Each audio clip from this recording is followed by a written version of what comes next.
May mga sakit na dulot ng kahapon na mahirap takasan. Minsan ay para itong bisita na walang pasabi kung dumalaw sa atin. Ikaw, kabarangay, meron ka bang masakit na nakaraan na hinding-hindi malilimutan? Dear Papa Dudut, good day po sa inyo at sa mga nakikinig ng programa ninyong Barangay Love Stories. Ako nga pala si Edgar, 35 years old at taga Quezon City. Hindi po talaga ako mahilig sa radyo, pero isang beses ay napakinggan ko ikaw, Papa Dudut, sa taxi na sinasakyan ko nung pauwi na ako sa bahay namin. Natuwa talaga ako at nakarelate sa mga kwento na narinig ko, kaya naman naisipan kong sumulat sa inyong istasyon upang ibahagi ang pag-iibigan namin ng kababata kong si Iris. Magsisimula ang lahat noong nasa college pa lamang kami. Schoolmate kami ni Iris at naging kami noong high school pa lamang. Kung ilalarawan ko siya, masasabi ko na maganda talaga si Iris. Makinis ang balat, mahaba ang alon-alon niyang buhok, at meron siyang magagandang pares ng mga mata. Mahal na mahal ko siya at para sa akin ay siya na ang babaeng gusto kong pakasalan at makasama habang buhay. Kaya nga palagi ko yung sinasabi at pinapaalala sa kanya.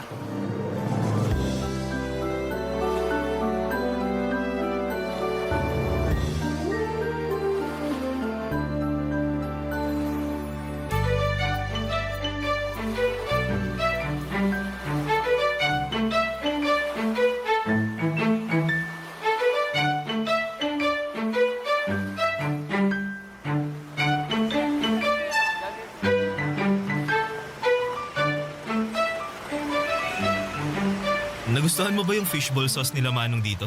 Ay oo, ang sarap. Naparami tuloy ako ng lagay kanina. Ayos lang yun. Kung gusto mo pa, magsabi ka lang ha. Libre ko. Naku, baka maubos naman yung allowance mo kakalibre sa akin ng fishball Sus! Mura lang naman yung fishball eh. Ayos na yun. Tsaka date natin to kaya ako ang taya. Thank you, pero marami-rami pa naman ako natusok kanina. Tingin ko ayos na to. Okay, sige. Kain ka lang. Salamat. Hayaan mo, sa susunod kapag nakagraduate na tayo at meron na tayong sari-sariling trabaho, ako naman ang manlilibre sa'yo. Siyempre, hindi porke ikaw yung lalaki, ikaw na dapat ang laging taya sa mga date natin. Ililibre mo rin ako ng fishball? Hindi lang fishball. Kahit anong masasarap at mamahaling pagkain na gusto nating kainin. Ano bang pangarap mong kainin? Parang wala naman. Iba kasi ang gusto ko. Hindi yung mga pagkain na bibili sa restaurant. Eh ano? Luto mo. Luto ko? Eh hindi nga ako marunong magluto. Yung simpleng pagpiprito nga lang ng itlog, palagi ko pang nasusunog. Kaya lagi rin akong pinapagalitan ni nanay eh. Paano raw ako mag-aasawa kung pagprito lang ng itlog eh hindi ko pa magawa ng tama? Anong sagot mo? Sabi ko, wala pa naman sa isip ko yung pag-aasawa kasi mga bata pa tayo. Tama naman, di ba? Oo, tama naman. Tsaka, nag-aaral pa tayo at yun ang mas focus ko.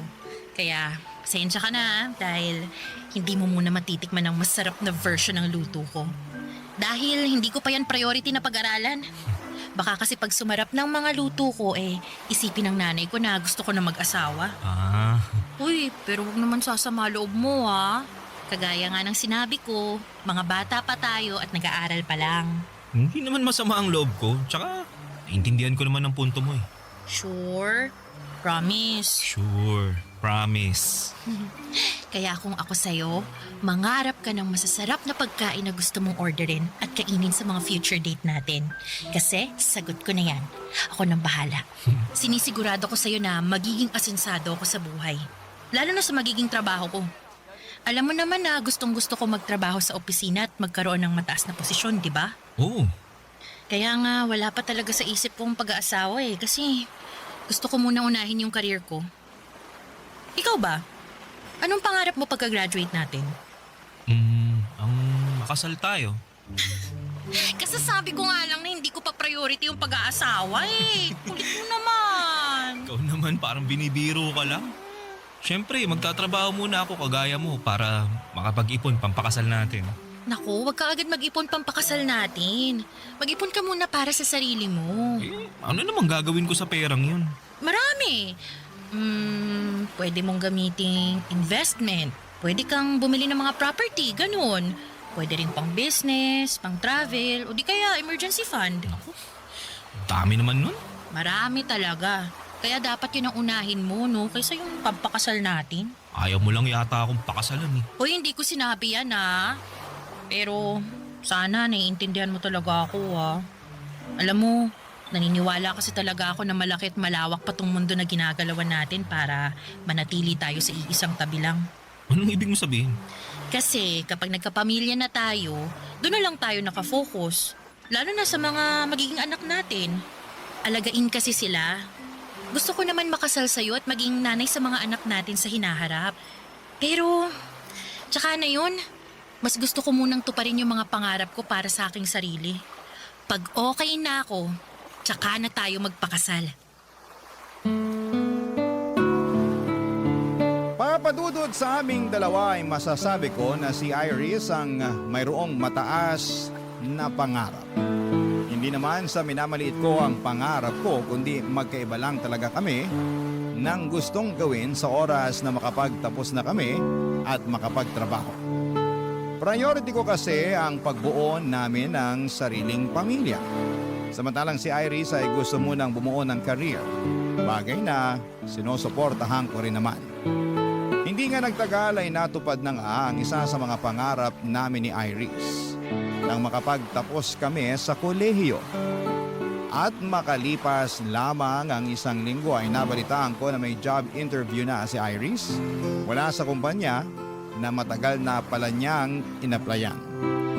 Samantalang ako ay gusto munang magpahinga dahil nakakapagod mag-aral ng ilang taon.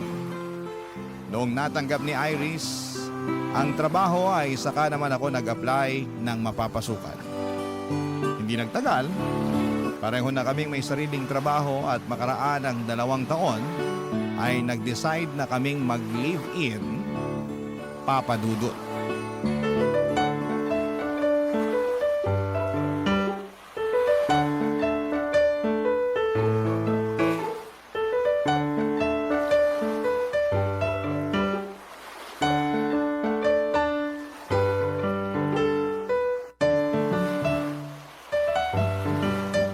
Pagod ka ba? Sakto lang. Nangalay lang tong binti ko kakatayo kanina dun sa sakayan nung nag-aabang na tayo para makauwi. Grabe, ang tagal natin nakasakay. Muntik pa tayong abutan ng ulan. Oo nga eh. Buti na lang nakauwi na tayo, no?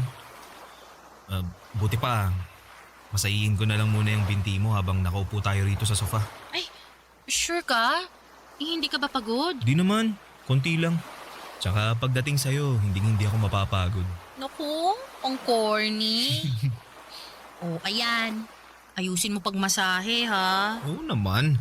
Siguradong mawawala yung pamamanhid nito. Sana nga. Grabe, no? Anong grabe?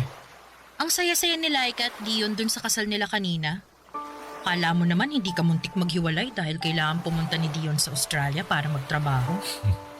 Kilala naman natin si Laika na hindi talaga kayang LDR, di ba? Pero nakaya pa rin naman niya dahil sobrang faithful din kasi ni Dion. Never din niyang pinaramdam kay Laika na malayo sila sa isa't isa. Piruin mo, araw-araw tumatawag at nagve-video call. Ganun naman talaga mga taong nagmamahalan. Walang distansya ang makakahadlang. Kaya nga bilib din ako sa relasyon nila kasi nagawa pa rin nilang harapin yung mga takot at agam-agam nila sa mga sarili nila para sa future nila. Yang si Dion, ayaw niyan sana magtrabaho sa ibang bansa kasi nga raw iba yung kultura doon kaysa dito sa Pilipinas. Tsaka kakagraduate lang natin noon, aalis agad siya. Si Laika naman, ayaw sa LDR pero sumugal pa rin sila. Sabi sa akin ni Laika pareho raw nilang pinag-ipunan ni Dion yung ginastos sa kasal nila. Pero mas malaki pa rin daw dun yung parte ni Dion. Tapos meron din daw silang kanya-kanyang savings at meron din para sa magiging anak nila. Galing, no? Nakakatuwa sila. Oo nga, nakakatuwa nga. Tayo kaya, no? Anong tayo? Kailan kaya tayo... Ikakasal? Sira? Hindi. Eh ano, magkaka-baby. Gusto mo ngayon na, unahan na natin yung dalawa. Hoy, ayoko pa. Pero ka naman sa pagtutol. Sorry naman. Pero seryoso ba yun? Na ayaw mo pang magka-baby tayo? Oo, seryoso. Pero hindi naman na tayo mga bata eh. Tsaka nakatira na tayo sa isang bubong na parang mag-asawa. Parang pa lang, pero hindi pa tayo kasal. O edi, will you marry me? Sira? Ikaw talaga, no? Anong ako? Seryoso ko rito, nagpo-propose ako sa'yo. Talaga? Eh bakit walang sing-sing? Anong wala? Meron, teka. Kukunin ko ah. Uy, sandali! Uy, joke lang! Joke lang kasi! Anong joke lang? Alam ko naman na may sing-sing ka na dyan kasi... Kasi nakita ko nung nakaraang araw nung nag-aayos ako ng kwarto natin. Hala, nakita mo? Ibig sabihin, sorpresa yun. Ayos lang naman, pero... Pero hindi pa rin naman ako handang magpakasal sa'yo eh. Kaya, okay lang din na na huwag ka muna mag-propose. Ane pa. Di pa nga ako nagpo-propose, rejected na ako agad. Hindi naman sa ganun, pero... Pero sana naiintindihan mo, Edgar. Naiintindihan ko naman na hindi ka pa handa na magkapamilya tayo. Tsaka, yung singsing na yun, andun lang naman yun. Yun mawawala. Nakatabi lang yun kung kailan ka na handa. Thanks, Edgar. Tsaka, salamat din sa pagmasahe ng binti ko ah. Medyo nawala na nga yung ngalay. Wala nga naman. Buti pa, maliligo na ako para makatulog na tayo. Okay, sige. Lock mo yung banyo. Baka pasukin kita. Sira ka talaga.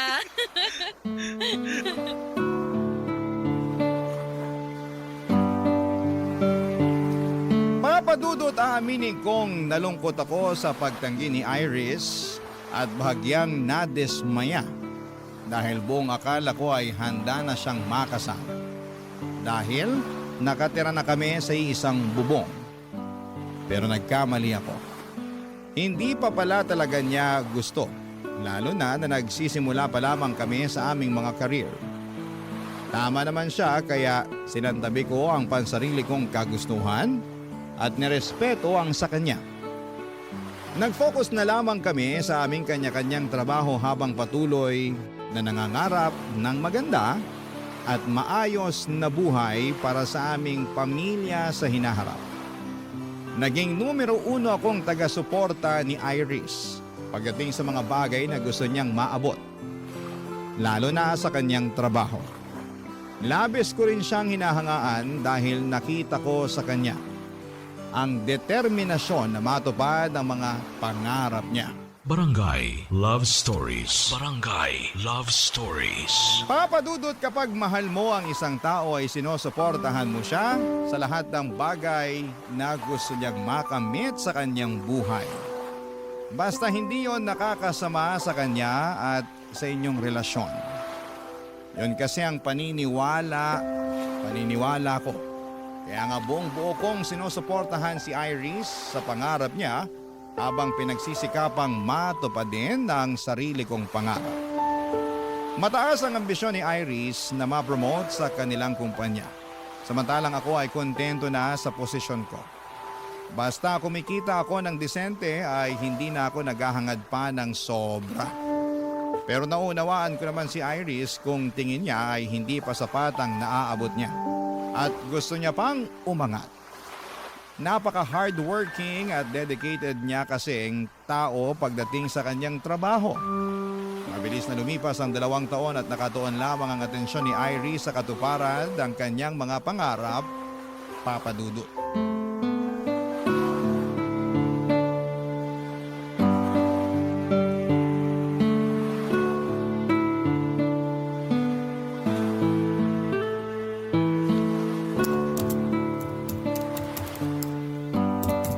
Babe, kanina ka pa dyan sa harap ng laptop mo ah. Hanggang dito ba naman sa bahay? Nagtatrabaho ka pa rin? Grabe ka naman sa kanina pa. Mga 30 minutes pa lang naman ako nagtatrabaho ah. Tsaka, kailangan ko na kasing gawin to eh. Dahil baka matambakan ako pag sa opisina ko pa to ginawa. Eh wala ngang alam yung boss ko kundi magparash ng trabaho kahit nga hindi pa nakakasayad yung puwet ko sa upuan. Gaano pa ba katagal yan bago matapos? Di ko alam. Ano ba yan? Anong ano ba yan? Ano ba to? Trabaho ko nga. Alam ko, nakikita ko. Pero gusto ko lang naman napansinin mo ko dahil malapit na ako magselos dyan sa trabaho mo eh. Ano ka? Bata para magselo sa trabaho ko? Babe naman eh. Yung kasi ang pinapalabas mo eh. May paselos-selos ka pang nalalaman eh. May trabaho ka rin naman. Meron nga pero ginagawa ko lang sa opisina at hindi ko inuuwi dito sa bahay natin. So, anong pinapalabas mo? Masama na kahit hanggang dito sa bahay nagtatrabaho ako? Hindi sa ganun babe. Pero ang akin lang sana magkaroon naman tayo ng quality time. Yun bang tayo lang at wala kang trabahong ginagawa? Anong tayo lang? Eh magkasama naman tayo sa bahay ah. Hindi pa ba sapat yun? Iba naman yun eh. Paanong iba? Sige nga, ipaintindi mo sa akin kasi nabobo ko bigla eh. Babe naman eh. Huwag mo akong mababe-babe ha. Pinaglaanan kita ng ilang minuto para ipaliwanag kung anong ibig mong sabihin dyan kahit na busy ako rito sa trabaho ko. Yan na nga ang point ko. Palagi kang busy sa trabaho mo na ultimo rito sa bahay, nagtatrabaho ka pa rin kaya napapabayaan mo na ako. Paano kita napapabayaan eh hindi ka naman toddler para intindihin ko, di ba? Ano, batang paslit ka ba? Sabihin mo para ipagtimpla kita ng gatas at maipagheli kita nang makatulog ka na dyan. Iris naman eh. Akala mo yata nakikipagbiruan ako sa'yo eh, no? Itong mukhang to, tingnan mo, mukha ba ako nakikipagbiroan? Seryoso ako, Edgar. Alam mo, inistorbo mo na nga ako rito sa ginagawa ko. Sinira mo pa yung mood ko. Dapat chill lang ako lalo na't nasa bahay ako eh. Kasi wala yung maiingay kong kaopisina na puro chismisan lang ang alam. Pero heto ka, pinasasama ang loob ko dahil sa tantrums mo. Di ako nagtatantrums ha. Anong hindi? E anong tawag mo dyan sa ginagawa mo? Humihingi lang ako ng oras sa'yo. Pwes, busy ako. Sorry, kaya wala akong mabibigay na oras sa'yo. Kita mo nagkukumuhog na akong matapos tong ginagawa ko, oh. Tapos ini-stress mo pa ako? O di ayan, imbis na natapos ko to agad, wala na. Bumagal ako lalo na kasi inistorbo mo. Sobra ka naman sa inistorbo. Bakit? Totoo naman ah. Naglalambing lang naman yung tao. Huwag mo muna akong lambingin ah, kasi wala nga ako sa mood. Buti pa, lumayo-layo ka muna. Nakakapikon ka na. Nakakasira ka ng momentum eh. Wala ka bang ibang gagawin? Gumawa ka kaya ng kahit ano, huwag mo lang ako istorbohin. Kaya mo't, alis na! Alis! Oo na. Pagtaboy naman to. Ano tingin mo sa akin, aso? Bahala ka na mag-analyze, basta ako busy dito. Tsaka huwag ka munang bumalik sa kwarto ha. Ayoko sabi ng istorbo. Papadudot na uwi nga sa pagtatalo at tampuhan ng simple kong paglalambing kay Iris. Aminin kong nasaktan ako ng husto dahil hindi naman mabigat na bagay ang hinihiling ko. Nami-miss ko lang talaga siya at gusto kong magkaroon kami ng oras sa isa't isa na walang trabahong namamagitan. Pero pinanindigan ni Iris na mas importante ang trabaho niya kesa sa akin. Ilang araw din kaming hindi nagkibuan hanggang sa hindi na ako nakatiis. At ako na ang nag-sorry. Naging okay din naman muli kami at tulad nung dati ay inunawa at sinuportahan ko na lamang siya. Hanggang sa nagbunga ang pagsisikap ni Iris nang ma-promote siya sa pinaka-aasam-asam niyang posisyon. Kaya naman labis ang saya naming dalawa. Kaya lang papadudod ay doon pa lamang pala magsisimula ang pinakamalaking pagsubok sa aming relasyon. Dahil nga lalong naging busy si Iris sa kanyang trabaho, papadudod.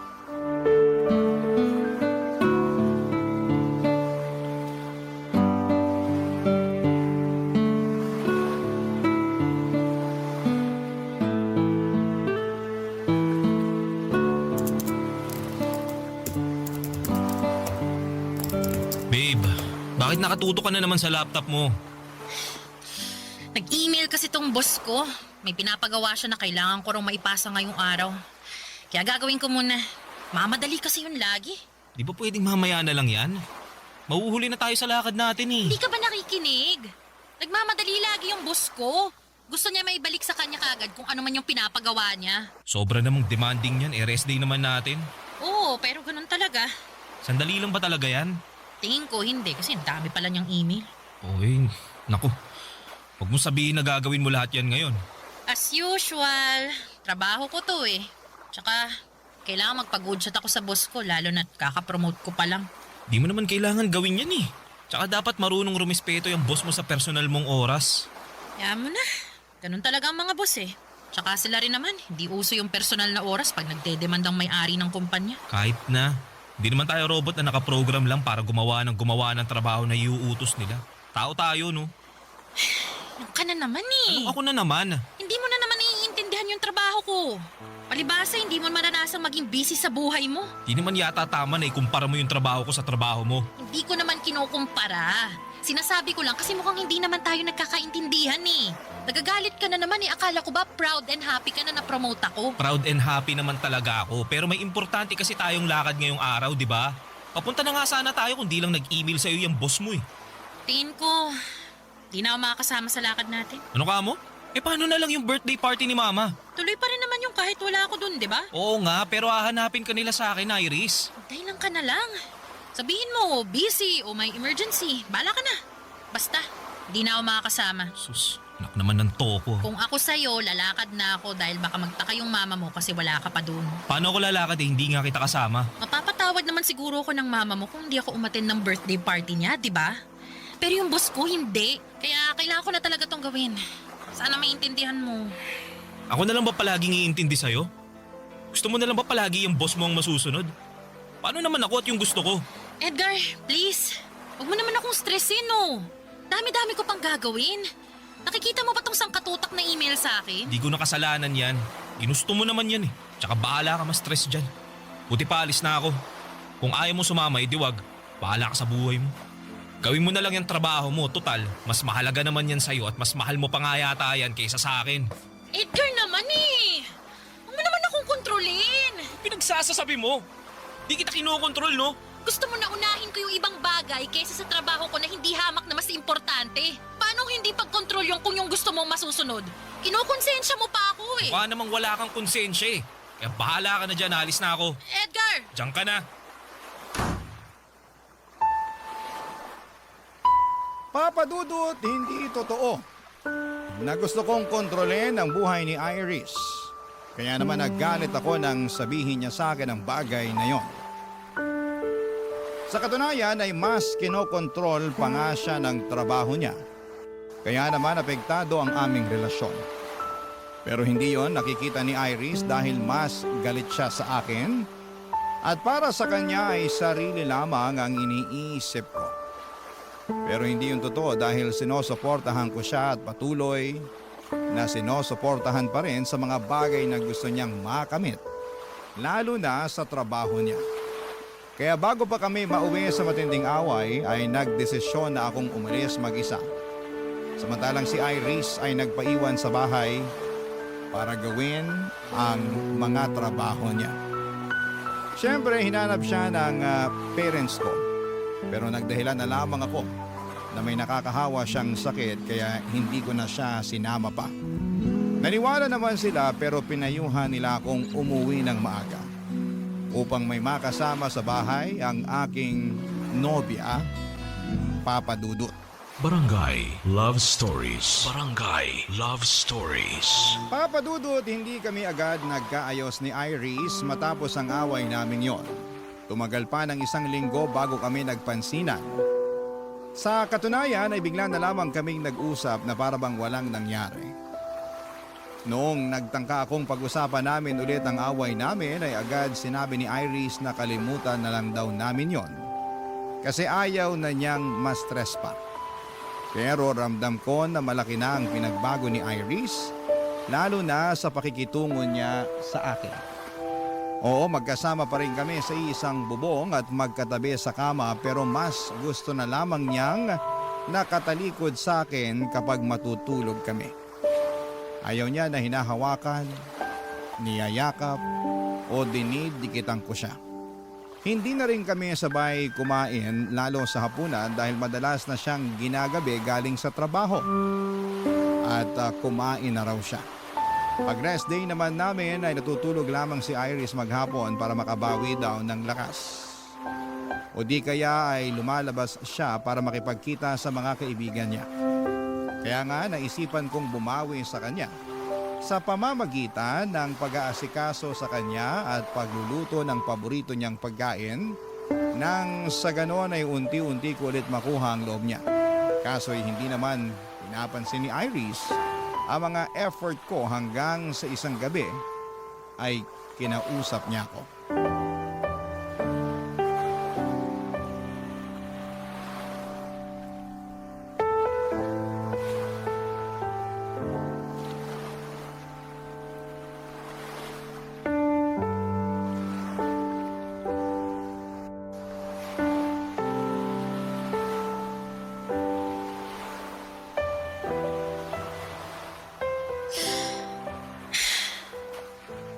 Pwede bang mag-usap tayo?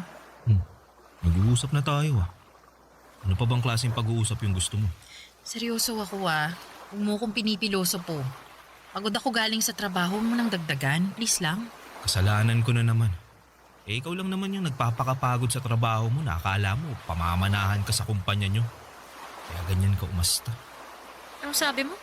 Akala mo ba hindi ko napapansin na simula nung na-promote ka, mas lalo ka nang naging busy? Kahit nga nandito ka sa bahay, hindi ka pa rin makausap ng matino.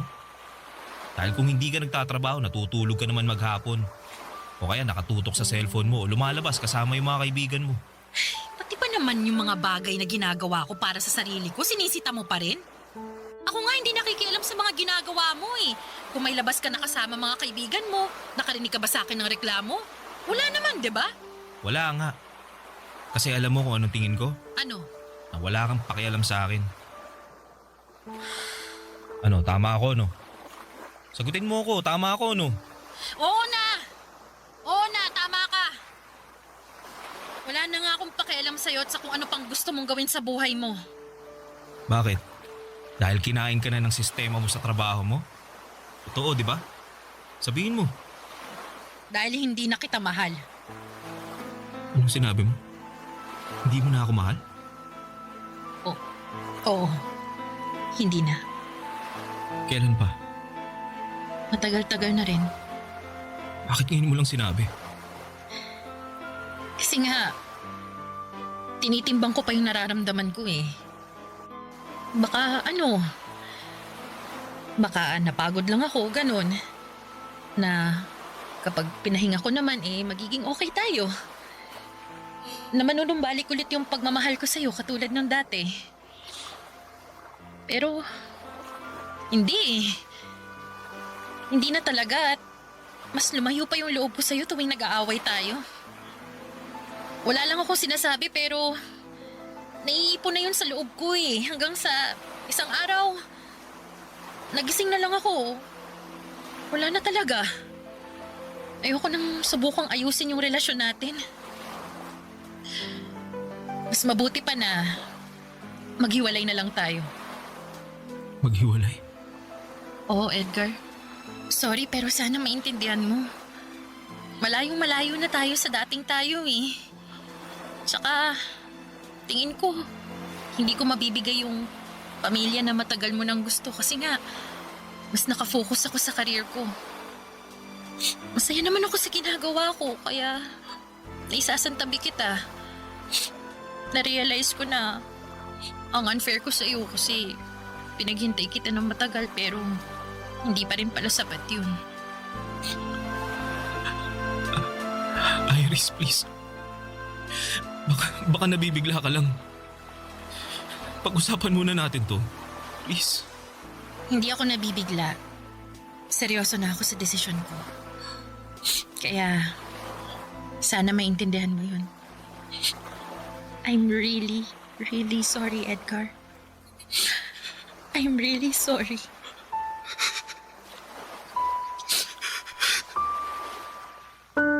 Papadudot masakit pa rin pala kahit na inaasahan ko na mangyayari ang bagay na yon. Hindi ko napigilang umiyak dahil para bang pinipiga ang puso ko sa tindi ng sakit. Nagmakaawa pa nga ako kay Iris pero ramdam ko talaga na ayaw na niyang ayusin ang aming relasyon. Kaya naman nagpaubaya na lamang ako. Siguro'y nagbago na lang talaga ang priority niya at hindi na ako doon kasama. Kaya nga kahit na malungkot ay kailangan ko yung tanggapin. Umalis na rin si Iris sa nirerentahan naming apartment at nakiusap siya na huwag ko na siyang kukulitin pa. Sa abot ng makakaya ko ay nirespeto ko ang kahuli-hulihan niyang hiling at nag-focus na lamang sa pag-move on. Papa Dudut, makalipas ang 9 na taon. Neto namang 2025 ay inadya ng kapalaran na magkita ulit kami ni Iris sa kasal ng common friend namin. At masasabi ko na kahit matagal na panahon na nang huli ko siyang nakita, ay hindi pa rin nagbabago ang itsura niya. Maganda pa rin siya katulad nung Iris na dati kong minahal, Papa Dudut.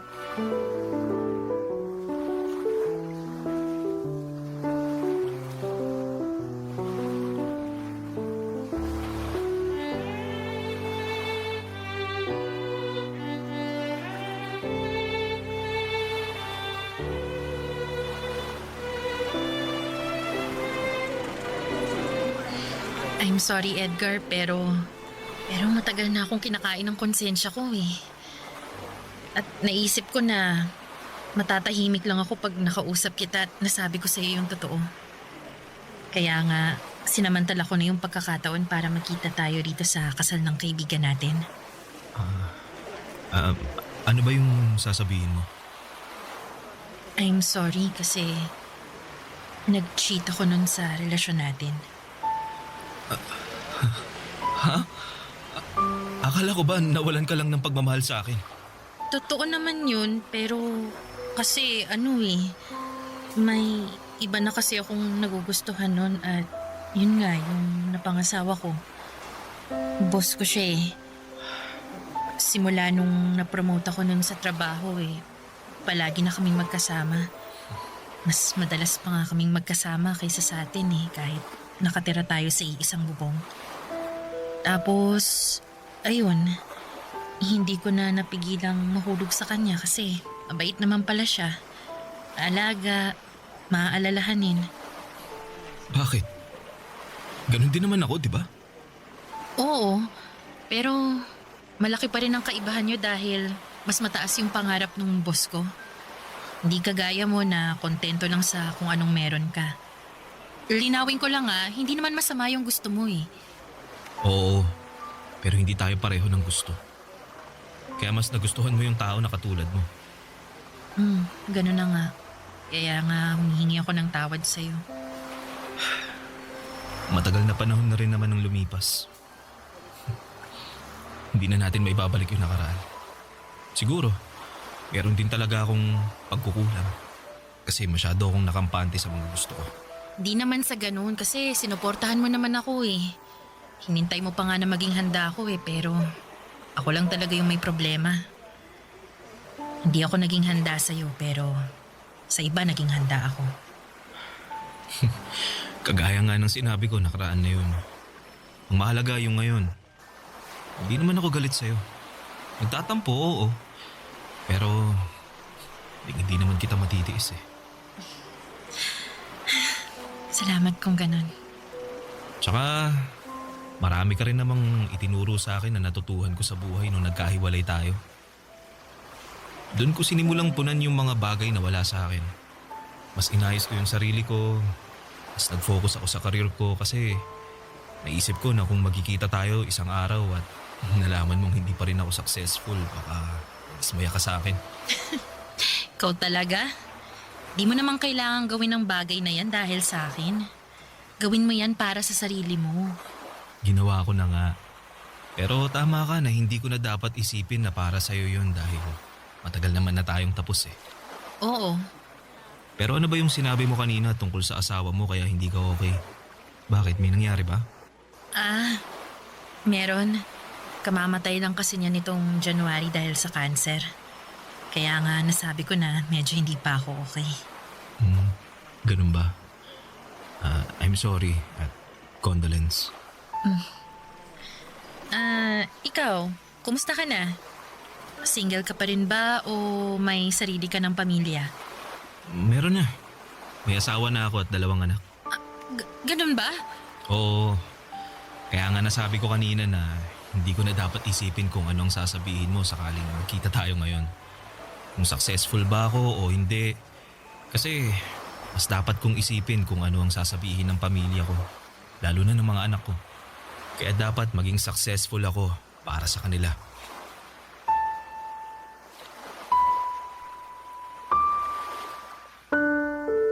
Papadudot na putol na ang pag-uusap namin ni Iris nang tawagin siya ng isa naming kaibigan. Nag-excuse naman ako dahil tumawag ang misis ko ng mga panahong yon. At pagkatapos, nalaman ko na lamang na umuwi na pala si Iris. Masaya ako na nagkita ulit kami pagkalipas ng mahabang panahon, ngunit malungkot dahil meron siyang pinagdaraanan. Pero katulad ko noon, alam ko na makaka-move on din si Iris. Sa ngayon ay nakafocus na lamang ako sa sarili ko at sa aking pamilya. Wala akong ibang hangad kundi ang mabigyan sila ng maayos at komportabling buhay. Matagal na kaming tapos ni Iris at ang sulat ko na ito sa inyong programa ang magpapatunay noon. Maraming salamat po Papa Dudut sakaling mapili po ninyong i-ere ang istorya ng buhay ko sa Barangay Love Stories. Sana'y marami sa mga kabarangay natin ang nakarelate sa aking kwento. Lalo na yung mga kapwa ko dyan na iniwan sa ere. Huwag kayong mawala ng pag-asa dahil makakausa din kayo. Ang inyong forever, kapuso, at kabarangay, Edgar. Kwentuhan naman tayo dito sa comment section. Ang mga kwento ng pag-ibig, kwento ng buhay at kwento ng pag-asa dito sa Barangay Love Stories.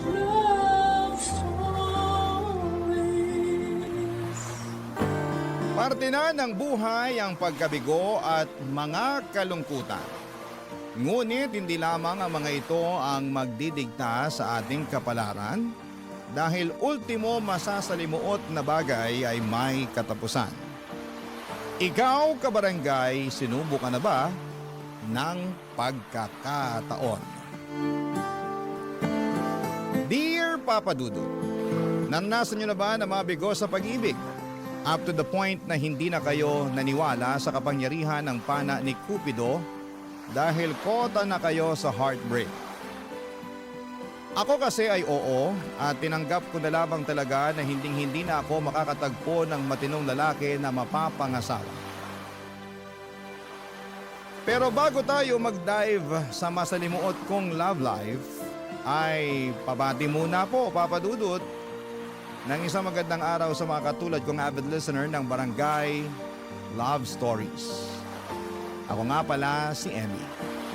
Simpleng babae na taga 13 Martires, Cavite. Kaka 36 ko lamang this year at kasama ko sa munti naming tindahan ang maganda kong Mamas Celia na fan ni Papa Dudut.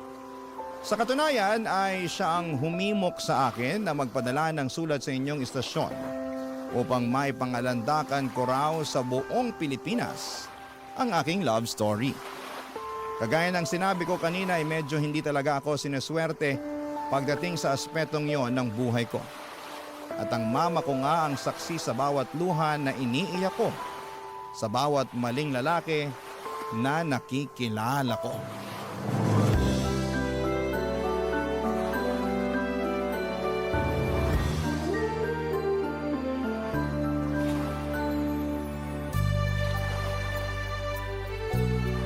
Grabe, Chiki! Ang galing mo talaga mag-organize ng surprise birthday party.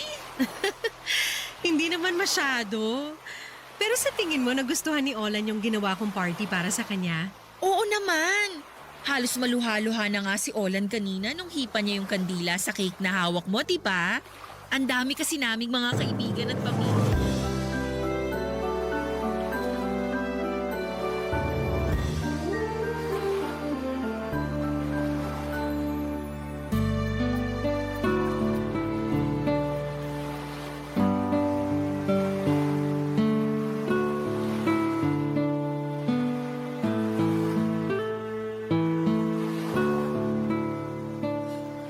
Tapos ayun, nagkahulihan na kaming tatlo. Oh, ano nangyari? Siyempre nagalit ako. Gustong-gusto ko siyang sampalin. Pero pinigilan ko lang yung sarili ko kasi di niyo naman ako pinalaking violente, di ba? Oo, pero pag agrabyado ka na, dapat lumaban ka pa rin. Naku, kung ako yan, hindi lang sampalang aabutin sa akin ng tukmol na yon. Baka pag pirapirasuhin ko pa sila ng babae niya. Naisip ko nga rin yan pero emosyonal na talaga ako ng time na yun, ma. At saka, imbis na gawin sa kanila yun, di iniyak ko na lang. Pero nagawa ko pa rin naman siyang papiliin kung ako ba o yung babae niya. Kaso, yung babae niya yung pinili niya. Tahan na, anak. Baka pag may pumasok na customer, mapagkamalan kang inaabuso dyan. Akala ko ba naka-close yung signage ko sa lunch break? Ay, oo nga pala. Ay, oo siya, sige na. Umiyak ka lang dyan. Ilabas mo lang lahat-lahat ng hinanakit mo kaysa naman maipon pa't bumigat ang dibdib mo. O, nandito lang ang mama mo. Kakampi mo ako. Salamat, ma. Pero ang sakit-sakit lang talaga Akala ko kasi siya na, pero hindi pa rin pala. Akala ko iba siya sa 3 kong ex na niloko lang din ako. Pero mas masaway pa pala siya. Sobrang sakit ng ginawa niya sa akin, ma. Durog na durog ang puso ko. Hindi lang naman ikaw ang tininaydor ng tukmol na yon. Ako rin na nanay mo. Kasi naniwala ako at nagtiwala sa intensyon niya at pagmamahal sa'yo. Tapos kamukat-mukat sasakan ka lang pala niya ng gusto. Aba, iharap mo sa akin yung lalaking yan para makita niya hinahanap niya. Pati mata niya, lalatayan ko. Wag na, ma. Ewan ko na nga siyang makita Kahit sandali lang, maiganti lang kita. Wag na po. Pabayaan na lang natin na makarma siya pati yung babae niya. Minsan mabagal ang karma, kaya dapat unahan na natin. Manaman Di ko alam na may pagka-agresibo pala kayo. Agresibo lang naman ako kapag anak ko nang inaagrabyado, no? Alam ng tatay mo yan nung nabubuhay siya. Tatahi-tahimik lang ako sa tabi pero pag pamilya ko na ang inaape, ipapasilip ko sa mga hudas na yun ang pintuan ng impyerno. Silip lang ha kasi hindi ko naman sila pwedeng patayin. Kumalma na po kayo, ma. Okay na ako. Nahimasmasan na ako kasi naiyak ko na lahat Salamat din po, ma. Kasi lagi kayong nakikinig sa drama ng buhay pag-ibig ko. Wala namang kaso yun kasi nanay mo naman ako. Pero naaawa ako sa'yo dahil lagi na lang ganyan ang nangyayari sa buhay pag-ibig mo. Mabait ka namang bata at walang inaapakang tao. Kaya bakit ba pagka malas-malas mo sa mga lalaking nakikilala mo? Ewan ko nga po kung bakit Pero baka sign na po to na tigilan ko ng pakikipagkilala at pagbo-boyfriend kasi baka hindi talaga ako para sa pag-aasawa. Ibig mong sabihin ayos na sa'yong tumandang dalaga. Wala naman po sigurong problema doon, diba? Wala nga, pero hindi ba pwedeng magpabuntis ka na lang? Kahit wala na yung asawa kasi sakit lang naman sila ng ulo mo Tsaka para lang may apo na ako, anak. Ewan ko sa inyo, ma. Kung ano-ano na lang sinasabi niyo. Biro lang. Hindi ko naman nilalahat na manlolokong mga lalaki. Meron pa rin namang mga kagaya ng tatay mo na loyal talaga sa asawa. Kaya lang dahil sa sobrang bait ng taong yun maagang kinuha sa atin ng Diyos. Pero ayun nga, naniniwala ako na makakatagpo ka rin ng matinong lalaki. Yung mamahalin ka ng tunay, aalagaan, irerespeto at siya na rin nawang makakasama mo hanggang pagtanda mo. Ay nako, suntok na lang po siguro sa buwan kung mangyayari pa yun. Basta ako, sinusumpa kong hindi na ako mai-inlove para hindi na rin ako masaktan.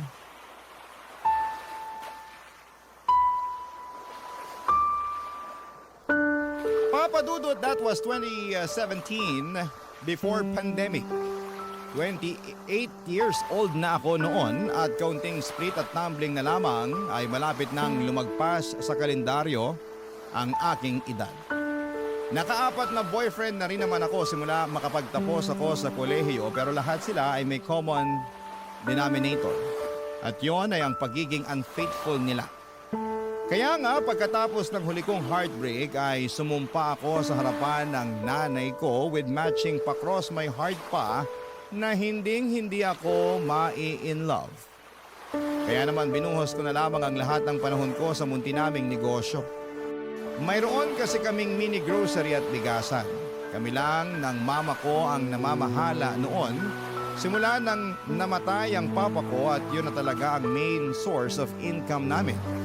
Lalo na noong nag-resign ako sa trabaho matapos kong ma-burn out. Sa kakailangan din kasi ni mama ang aking tulong. Mabilis na lumipas ang 5 buwan.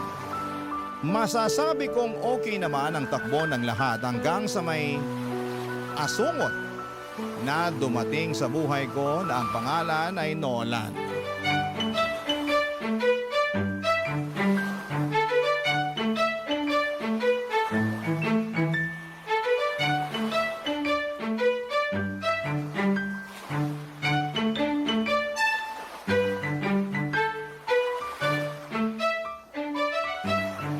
Pabili po ako ng soft drink, tenderang maganda.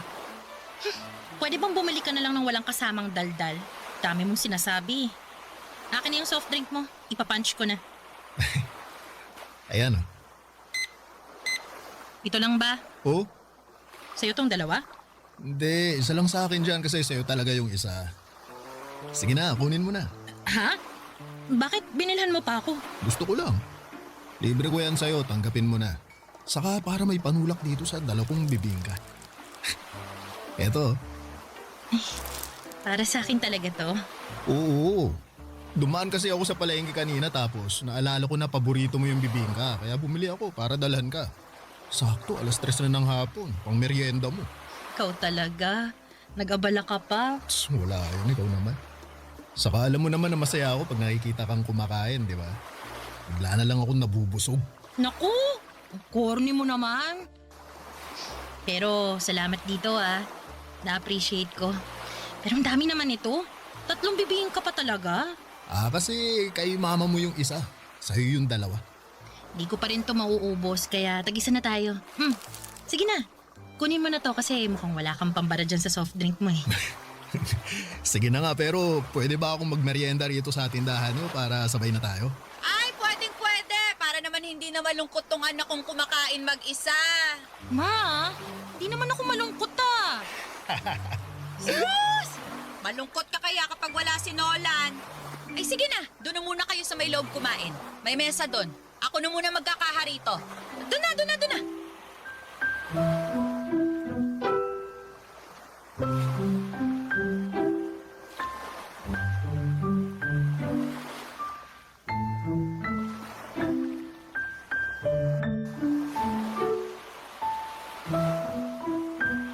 Ma, kayo na mag-closing? Okay na kayo rito? Oo na, kayang-kaya ko na to. Sige po, aalis na ako. Diretso ka na ba sa bahay niyan? Opo, para makapagluto na ako ng hapunan natin. May bago akong recipe na susubukang lutuin. Siguruhin mo lang na masarap yan, ha? Kailan pa ba ako nagluto ng hindi masarap? Paalala lang naman. O siya, mag-iingat ka na. Gandang gabi po, Aling Celia. At sa'yo na rin, Emmy. O, magandang gabi rin, Nolan. May bibilhin ka ba? Naku, wala po. Ang totoo, nandito ako para sunduin si Emmy kasi plano ko siyang ihatid sa bahay niyo. Kaya naman pala.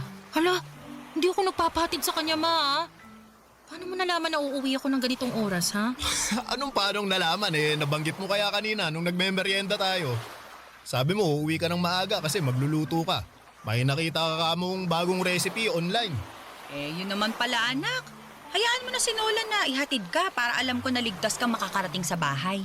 Naku, baka saan mo ko dadalhin, lagot ka talaga sa akin. Aling Celia, yung anak niyo mukhang may iba pang gustong puntahan, no? Hoy, tumigil ka nga. Wala po ako ibang gustong puntahan, ma. Wala naman akong sinabi, Tsaka malaki ka na. At may tiwala naman ako dyan kay Nolan. Oo, narinig mo yon? May tiwala sa akin mama mo. Pangako po, Aling Celia. Iingatan ko ang anak niyo at ihahatid ko siya ng ligtas sa bahay niyo. Papa Dudut, nagtatrabaho si Nolan bilang construction worker sa isang commercial building na ginagawa di kalayuan sa aming tindahan. At palagi sila ng mga kasamahan niya na bumibili na makakain at maiinom sa amin. Masasabi kong mabait si Nolan, Papa Dudut, magalang, lalo na sa mga nakakatanda, kaya nga tuwang-tuwa sa kanya ang mama ko.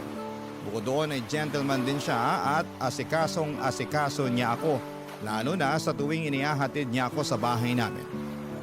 May kalayuan din kasi ang tinitirhan namin ni Mama sa tindahan namin at maraming aso sa daanan. Kaya naman very thankful ako kay Nola noon. Kasi siya ang nagiging pananggalang ko. Biro lang. That time, 1 buwan na akong nililigawan ni Nolan. Alam ko na sumumpa ako noon na hindi na mai-in love. Pero ibang atake ng pagdating ni Nolan sa buhay ko. Hindi kagaya ng mga ex-boyfriend ko ay hindi bumilis ang tibok ng puso ko at wala akong nakitang imaginary fireworks nang magtama ang aming mga paningin. Sa halip ay pagkayamot ang naramdaman ko matapos niyang kindatan agad ako. Pero nung unti-unti ko na siyang nakikilala, ay pawang kapayapaan na ng puso ko ang dala niya sa aking buhay, Papa Dudut. Barangay Love Stories. Barangay Love Stories. At dahil nga sa pagiging Maginoo ni Nolan ay nagka-developan kami, Papa Dudut. Oo, nagustuhan ko rin naman siya, pero ayaw ko naman agad ibigay ang matamis kong oo sa kanya nang hindi niya pinaghihirapan yon. Ano siya, sinuswerte? Kaya nga sinabi ko na kung gusto niya akong maging kasintahan ay ligawan muna niya ako. Bagay na ginawa naman niya at ipinagpaalam na rin sa mama ko. Sa loob ng 1 buwan na panliligaw ni Nolan ay nakilala ko siya ng husto. Nalaman ko na taga Agusan del Sur ang kanya at doon siya pinanganak at lumaki. Pero dahil sa hirap ng buhay ay sumama siya sa kanyang tiyuhin noong lumawas ito sa Maynila. Bago siya naging construction worker ay marami na ring trabaho ang pinasok ni Nolan, pero dahil sa kontraktual lamang siya, kaya panandalian lamang ang mga ito. Sa totoo lang ay walang kaso sa akin ang pagiging construction worker niya, pero sa ibang tao ay meron, Papa Dudut.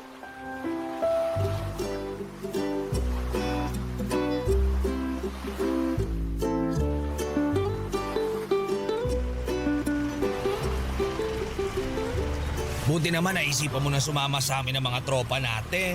Hirap mo na mayayain lumabas sa totoo lang. Kaya ito, sinundo na kita para wala ka ng kawala. Grabe naman yung parang wala na akong kawala, Mon. Pero mas grabe ka kasi daig mo pa yung artista sa hirap mong hanapan ng bakanting oras para mailabas. Miss ka na namin kakwentuhan, no? Miss ko na rin naman kayo. Kaso, alam mo naman na walang katulong si Mama sa tindahan namin, di ba? Buti na nga lang nandyan yung pinsang ko na kinuha muna niyang tindera kasi gusto raw mamasukan ngayong bakasyon. Kaya ito, may oras na ako para lumabas. Buti naman. Emmy! Emmy! Hello? Ay, sino yon? Oh, Nolan! Ikaw pala! Nula. Sabi na, ikaw yan eh. Papunta na sana ako sa tindahan nyo para makita ka pero ikaw ang nakita ko rito ngayon sa kalsada. May pupuntahan ka ba? Oo, meron nga. At saka kasama ko si Mond, kaibigan ko. Mond, si Nolan. Nolan, si Mond. Ay, hello. Bale, lalabas kami at kikitain yung iba naming kaibigan. Ah, ganun ba? Sayang, may dala pa naman ako suma, no? Merienda sana natin eh. Naku, sensya ka na ha. Ikaw na lang muna magmerienda mag-isa. Sa susunod na lang tayo kumain ng sabay. Ah, sige, sige. Basta mag-iingat kayo at enjoy sa labas nyo, ha? Salamat. Balik na ako dun sa mga kasamaan ko. Sila na lang sabayan kong magmerienda. Okay, bye. Bye! Nakakaloka ka, friend. Ha? Bakit naman? Sayang yung suman, charing. Luka-luka to. Pero di mo sinabi may kilala ka palang construction worker. Pero base sa usapan nyo, kung di lang kayo basta magkakilala, dinalang ka pa niya ng merienda. Sayang, may alista, yes. Hindi ko pala nasabi sa'yo na may manliligaw ako. Kilala rin naman na siya ni Mama. OMG! Ano bang klaseng reaksyon yan? Nagtanong ka pa talaga? Eh, ikaw, ano ba nakain mo? Ba't nagpaligaw ka pa sa lalaking yun? Bakit? May mali ba doon? Meron! Kasi hello, sigurado ka bang walang asawa yan? Di naman sa nilalahat ko Pero ibang mga construction worker, pamilyado na. Oh, sure ka ba sa mukhang yon? Mukhang babaero, friend.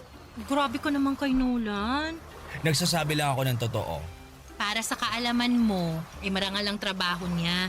Tsaka, Single siya katulad ko. Tingin mo papayag ako magpaligaw sa kanya kung pamilyado na siya? Isip-isip din, friend, ha? Nag-iisip ako, no? Nag-iisip ka nga. Puro naman masasama.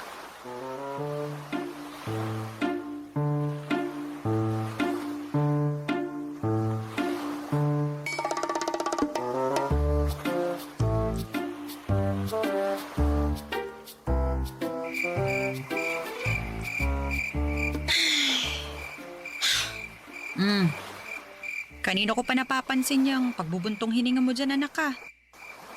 May problema ba? Wala naman po, ma. Hindi ako naniniwala na wala, kaya sabihin mo na sa akin. Makikinig ako. Salamat, ma.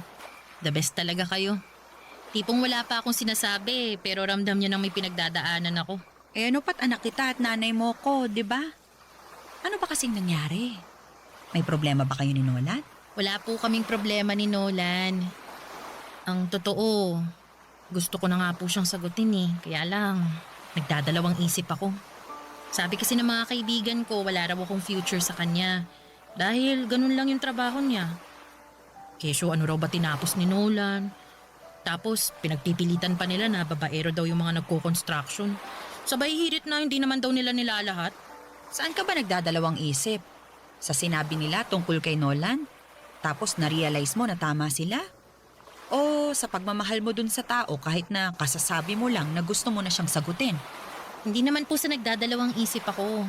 Katunayan, sigurado po ako na mahal ko na si Nolan. Alam ko na gusto niyo rin naman siya para sa akin kasi mabait siya, gentleman, marespeto at makikita niyo talaga na mahal niya ako. Oo nga. Kaya lang, nalulungkot lang talaga ako dahil ganun yung tingin sa kanya ng ibang tao. Lalo na ng mga kaibigan ko. Ibig mong sabihin, nag-aalinlangan ka kasi ano na nga lang ba ang sasabihin ng iba sakaling sagutin mo siya. Tama? Ganun na nga po, ma. Pero hindi naman silang nasa relasyon, anak. Kayong dalawa ni Nolan. At wala naman silang alam sa mga bagay na nagawa at naiparamdam sa'yo ni Nolan.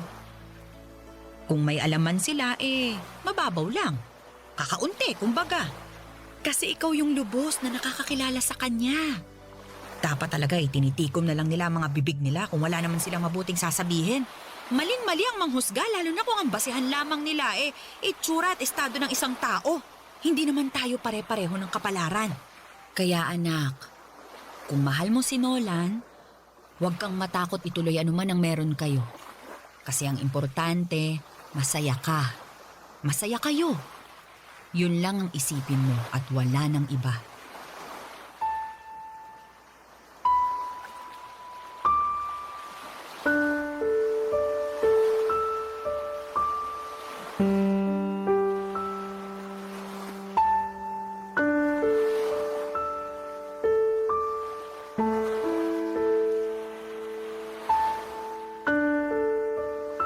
Papadudot mga kabarangay, kahit kailan talaga ang nanay ko ang laging kakampi ko sa lahat ng aspeto ng aking buhay.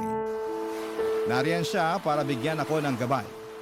Alam ko sa aking puso na hindi ko na lang basta nagugustuhan si Nolan dahil mahal ko na siya.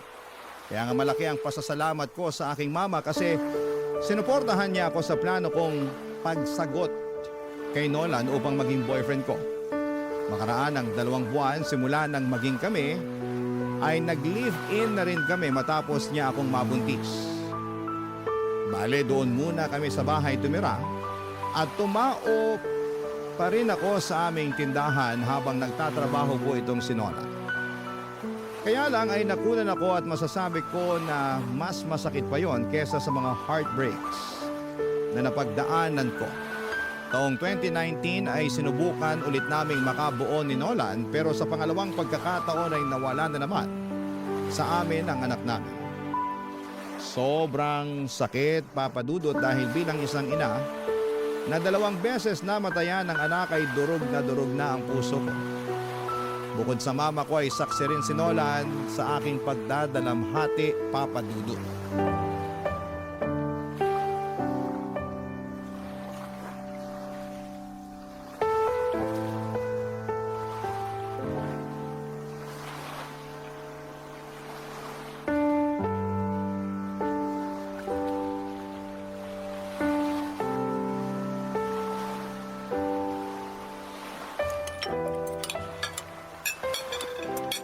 Oh, bakit hindi ka kumakain, mahal?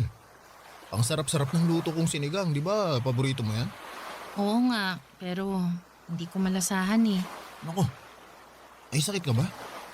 Wala. Pero wala lang din akong ganang kumain. Di nga ako gutom kaya matutulog na lang siguro ako. Uy, teka. Mamaya ka na umalis, mahal. Bakit ba? Anong bakit ba? Kanina ka pa hindi kumakain tapos sasabihin mo hindi ka nagugutom? Totoo namang hindi pa ako nagugutom. Sa lagay marunong ka pa sa tiyan ko. Hindi naman sa nagmamarunong ako pero bakit ka ba kasi naiinis dyan? Nagtanong ka pa. Sinong hindi maiinis sa kakulitan mo? Saan ka nakakita ng pinakain kahit busog? Sige nga. Nag-aalala lang naman ako sa'yo bilang asawa mo. Pwes hindi ko kailangan ng pag-aalala mo. Kaya kong sarili ko. Oh, bakit ka ba sumisigaw? Nakakainis ka kasi! Alam mo, buti pa maghiwalay na tayo. Ha? Ano bang sinasabi mo dyan? Sabi ko maghiwalay na lang tayo. Kasi wala namang saysay yung pagsasama natin dahil wala tayong anak. Diba? 2 beses na akong nakunan. Ibig sabihin, walang kakayahan ang lintik na matres na to na magdala ng bata. Kaya laging nalalaglag at nawawala sa atin. Kaya naisip ko na baka ayaw talaga tayong bigyan ng anak. Kaya nga hiwalayan mo na lang ako para makahanap ka ng babaeng kaya kang gawing tatay. Bakit ko naman gagawin yun? Mahal kita. Hindi ka ba nakikinig? Hindi nga kita kayang gawing tatay. Hindi kita kayang bigyan ng anak kasi nga may problema yata tong matres ko. 2 anak na natin yung nawala sa atin, Nolan. At kahit na gustuhin ko pang subukan ulit natin, natatakot na ako baka maulit lang yung nangyari. Ang sakit-sakit sa akin. Bilang isang babae na umaasa na magiging nanay tapos sa isang iglap mawawala na lang sa sinapupunan ko yung anak natin. Na minsan ko naramdamang buhay na buhay sa loob ko. Kaya nga tinanggap ko na lang na hindi tayo magkakaanak eh. Kaya hindi kita pipiliting samahan ako sa buwisit na sitwasyon na to. Ako ang pumili na samahan ka at manatili sa tabi mo dahil hindi lang naman pagkakaroon ng anak ang habol ko sa relasyon natin, Emmy. Mahal na mahal kita at hindi ko kayang mabuhay na wala ka sa piling ko. Baka nasasabi mo lang yan sa ngayon. Pero babawiin mo rin yan pag tumagal. Kaya nga hanggat kaya ko pang matiis yung sakit, iwanan mo na lang ako. Hindi ko gagawin yun dahil mahal kita. At kapag mahal ka ng isang tao, di ka nila iiwan anuman ang mangyari. Ewan ko sa'yo, Nolan. Bakit ba ang tigas ng ulo mo? Makinig ka naman sa akin, oh. Binibigay ko na nga sa'yo yung kalayaan mo kasi ikaw meron ka pang pagpipilian. Pwede ka pang magkaanak. Samantalang ako hindi na. Ayoko nang magkaanak kung hindi naman kita makakasama. Ayos lang sa akin na hindi maging tatay. Ang hindi ayos sa akin, yung ipagtabuyan mo at mawala ka sa akin. Mahal kita, Emmy. Hindi lang sa mga panahon na mabuti, kundi lalong-lalo na sa mga pagkakataong sinusubok tayo. At nakahanda akong patunayan sa iyo yung pagmamahal na yun sa pamamagitan ng pananatili sa tabi mo. Kaya pakiusap, huwag mo na akong paalisin. Huwag mo na akong itaboy. Kasi nasasaktan ako.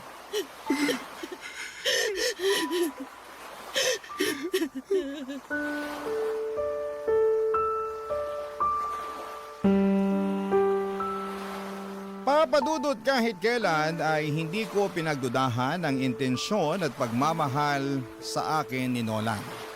Alam ko na malinis yon at mapagkalinga.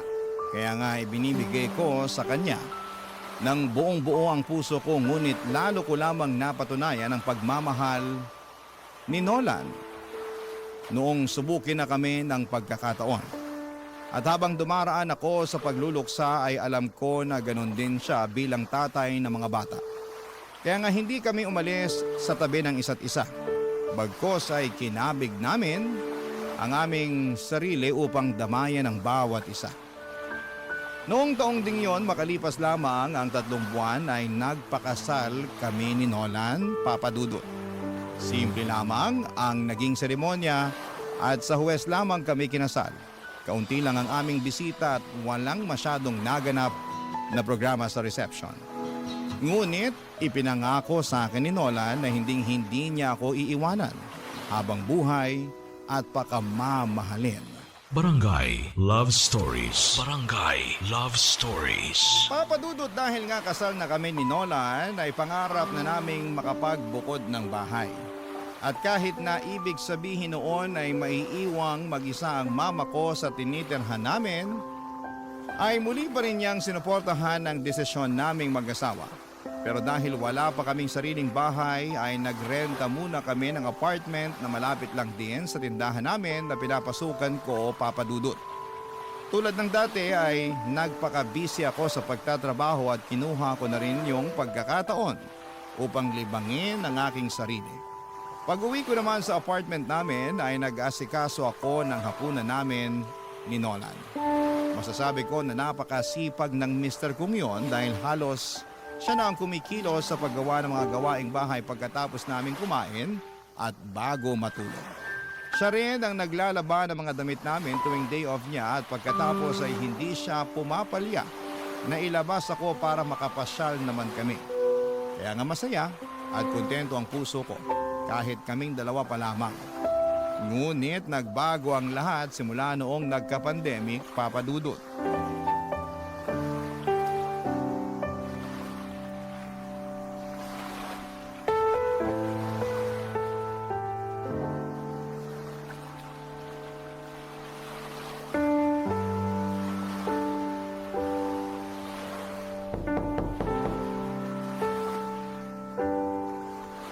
Nandiyan na! Ay, mahal. Hello, mahal. Ako nang bahala mag-disinfect ng sapatos mo dyan sa labas. Pasok ka na kasi mukhang pagod na pagod ka eh. Oo nga, hinahanap na ng puwet ko yung upuan eh. Upo ka muna, tapos mag-spray ka ng alcohol. Isasara ko na muna tong pinto. O, sige. Gusto mo ng tubig? Mamaya na, di naman ako nauuhaw. Pero pwede bang mag-usap tayo kasi may sasabihin sana ako. Ano yun? Teka, uupo muna ako. Tungkol saan ba yung pag-uusapan natin? Medyo kinakabahan yata ako, mahal. Pasensya ka na ha. Kasi hindi magandang balita itong sasabihin ko. Ano nga kasi yun? Simula bukas, wala na akong trabaho. Ha? Bakit naman? Postpone yung proyekto namin dahil sa pandemic. At di naman daw kami kayang swelduhan ng amo namin nang wala kaming ginagawa. Sabi nila, ipapatawag na lang daw kami pag naging maluwag na yung quarantine. Pero sino ba naman ang nakakaalam kung kailan mangyayari yun, di ba? Saka tinapat na kami ng forma namin na baka matagalan pa yun. Kaya mabuti pa, maghanap-hanap na raw kami ng ibang pagkakakitaan. Nako, ang hirap pa naman maghanap ng bagong trabaho ngayon dahil sa higpit ng quarantine. Oo nga, pero hindi naman tayo pwedeng tumigil at umasa na lang sa ayuda ng gobyerno dahil matagal pa yun. Kaya nga may naiisip akong gawin eh, kaso hindi ko alam kung paano ko sisimulan. Sige lang, sabihin mo sa akin. Baka makatulong ako. Gusto ko sanang mag-apply na rider. Yun bang nagde-deliver ng pagkain at kung ano-anong pasabay na pwedeng bilhin sa labas? Uso naman yun ngayon, lalo kailangan ng mga tao dahil nga limitado pa yung pwedeng lumabas, di ba? Kaya lang, ang problema, wala akong motor eh. Naisip ko namang hiram sa tsuhin ko pero hindi pa ako nakakapagsabi. Kaya lang, sabi mo nga, di ba? Uso yun ngayon, kaya baka ginagamit din ng tsuhin mo yung motor niya. Ay, buti pa, kay mama tayo manghiram. Hindi ng motor kasi wala naman siya nun eh. Yung pera pambili ng motor, kahit yung mumurahin lang. Uy, naku, wag na. Nakakaya naman sa mama mo, mahal. Hindi yun. Akong bahala. Tsaka, sigurado naman ako na maiintindihan ni mama yung sitwasyon eh. Subukan lang natin. Kung may papahiram siya, edi salamat. Kung wala, salamat pa rin. Ay, kunin ko lang yung cellphone ko. Tawagan ko siya.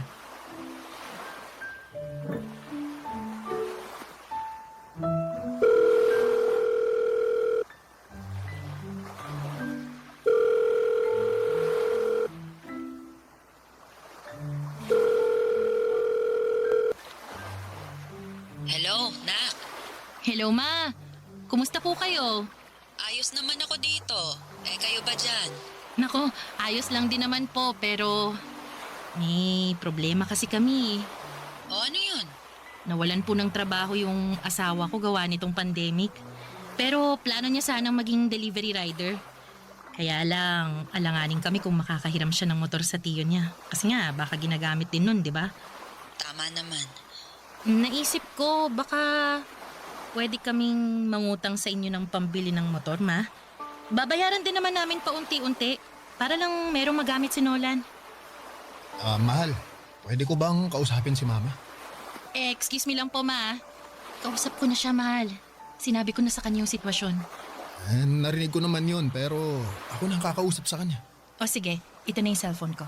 Salamat. Hello po, Ma. Oh, hello, Nolan. Pasensya na po kayo kung kailangan naming mangutang sa inyo ni Amy. Kung meron lang naman. Pangako, babayaran din po na namin kayo. Meron naman akong naitatabi dito at payag din ako na ipahiram sa inyo. Tsaka huwag ka nang humingi ng pasensya dyan dahil hindi naman natin kontrolado ang sitwasyon. Ang mahalaga ay nagsisikap tayo at gumagawa ng paraan para mabuhay kahit na walang kasiguraduhan ng mga nangyayari.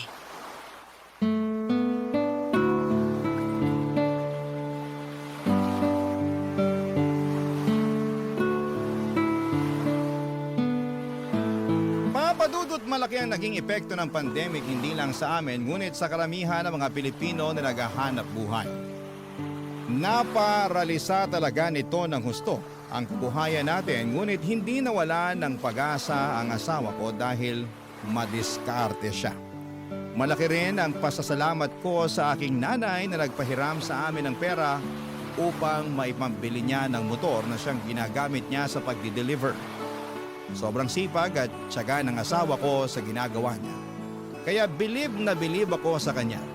Laging sinasabi sa akin ni Nola na gagawin niya ang lahat. Maibigay lang sa akin at sa magiging anak namin ang aming pangangailangan.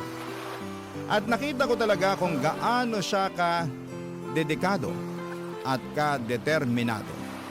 Bagay na lagi kong pinagmamalaki sa mama ko. Alam ko na nasa tamang lalaki na ako kaya masayang masaya ako. Isang gabi habang malakas ang buhos ng ulan, sa labas ay mayroong nangyari na masasabi kong nagpabago ng husto sa buhay naming mag-asawa, Papa Dudut.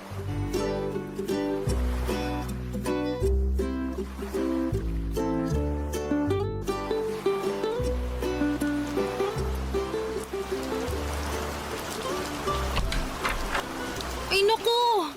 Basang-basa ka na sa ulan, mahal. Oo nga eh. Ang lakas, hindi kinaya ng kapote ko kaya umuwi na lang ako. Sayang tuloy yung extra na kikitain ko. Hayaan mo na muna yun kung ganyan naman kadelikado sa labas. Tsaka siguradong wala rin namang o-order dahil maaawa naman sila sa mga rider na susuong sa napakalakas na ulan na yan, no? Ay, teka. Kuha ko ng tuwalya para makapagpunas ka na.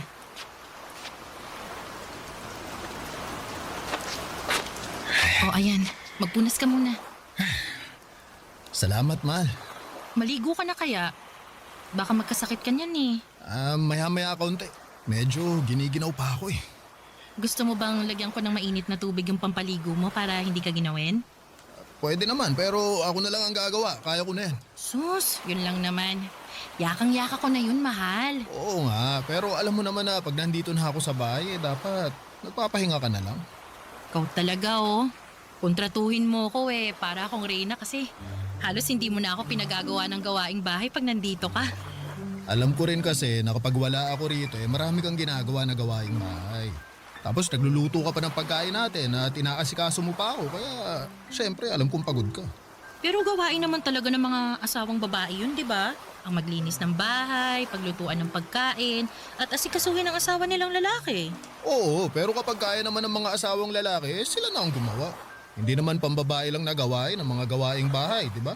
Kaya stay put ka lang dyan. Magpahinga ka at ako na ang mag-iinit ng tubig maya-maya. Oo, sige. Pero hindi naman ako pagod ngayon eh. Hindi ako masyadong gumawa ng gawaing bahay, mahal. O mabuti yun kasi nung isang araw naglampaso ka ng sahig at nagkuskus ng mga dumi-dumi dyan sa pader natin. Oo, kasi alam mo namang ayoko sa marumi. Kaya nga. Pero may rason talaga kung bakit hindi ako nagpapakapagod ngayon. Kahit na may mga gawaing bahay pa akong dapat gawin. Oh, teka, bakit? May sakit ka ba? Masama pakiramdam mo kaya hindi ka nagkikikilos? Hindi O, kalmahan mo lang. Wala akong sakit, pero tama ka na masama ang pakiramdam ko simula pa kaninang umaga.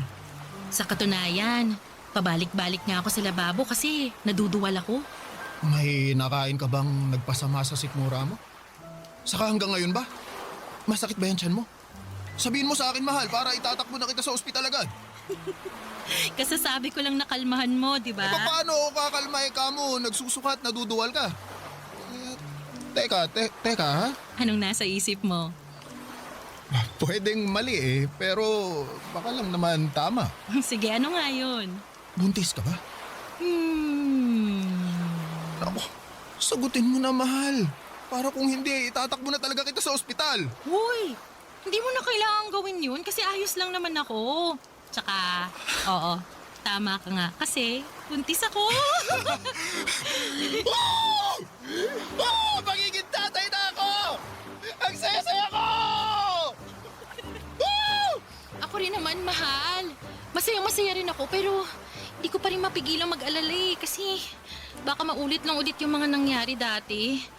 Natatakot ako pero mas nananaig pa rin yung kasiyahan kasi nga magkakaanak na tayo. Amy, natatakot din ako pero ipagpasa Diyos na lang natin ang lahat. Gawin pa rin natin yung makakaya natin para maalagaan natin si baby habang nasa tiyan mo pa. Pero syempre, kagustuhan pa rin ng Diyos ang masusunod. Oo, alam ko, mahal. Basta tanggapin na lang natin ano man yung mangyari. Pero umasa pa rin tayo na sa pagkakataong to Sana mabigay talaga sa atin ng Diyos yung regalo na matagal na nating hiling. Oo nga, mahal. Sana nga.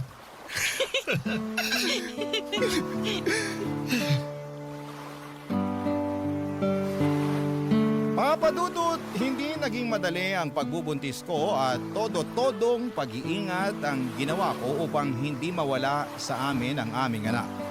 Kaya nga masayang-masaya kami ni Nolan nang hayaan ng Diyos na mabuhay ang anak namin at ligtas ko siyang maisilang. Labis-labis ang pasasalamat namin ni Nolan sa kanya dahil tinupad niya ang matagal na naming kahilingan, ang maging ganap na magulang. Marami akong natutuhan sa buhay na gusto kong i-share sa mga kabarangay natin sa sulat kong ito. Nasa kabila ng lahat ng mga kabiguan na pinagdaraanan natin, ay meron pa rin pagtatagumpay na kahit gaano katagal ang ating hinihintay, pinagkakaloob yon sa atin ng may kapal sa tamang panahon. Kagaya na lamang ng baby namin ni Nola na matagal ding naming hiniling. Mayahalin tulad ko siya sa isang espesyal na padala ng Diyos dahil siya ang regalo niya sa amin. Hanggang dito na lamang po ang sulat ko, Papa Dudut. Maraming salamat. Sakali pong mapili po ninyong i-ere sa Barangay Love Stories ang aming kwento. God bless and more power sa inyong istasyon. Ang inyong kapuso at kabarangay forever, Emmy. Nakakaantig naman talaga ang ating kwento. Ikaw ba, kabarangay? Nakarelate ka ba sa story natin ngayon? Kwentuhan naman tayo dito sa comment section.